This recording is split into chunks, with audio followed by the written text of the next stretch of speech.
কি এর পরের লাইনটা কি হবে জানো তো তোমরা? তো এটা ছিল 9ই আগস্টের ভিডিও, যেদিন খুশি সকাল সকাল সুন্দর করে সেজেগুজে বেরিয়ে পড়েছে। কোথায় যাচ্ছে সেটা ওই তোমাদেরকে বলে দেবে।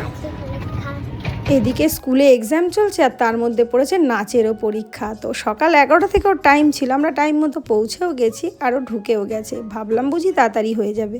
আর এই যে আমার অপেক্ষা শুরু হলো, আর সেই অপেক্ষার অবসান হলো 2:30টার সময়।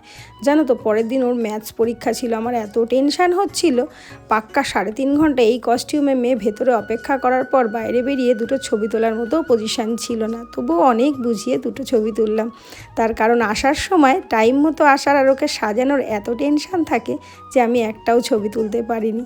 আর এখন যাচ্ছি বাড়িতে, এতটাই টায়ার্ড, বাড়ি গিয়েও পড়তে পারবে না জানো তো। নাচের প্রোগ্রাম হোক বা পরীক্ষা, ফেরার সময় কোল্ড ড্রিঙ্কস তো মাস্ট। আর এই কস্টিউমে এতটাই অধৈর্য হয়ে গেছে যে বাড়ি ফিরে একা একাই খুলতে শুরু করে দিয়েছে। আর পারবি না বলাতে আমাকে ওই কবিতাটা শোনাচ্ছিল। তো আজ এতটুকুই, টাটা।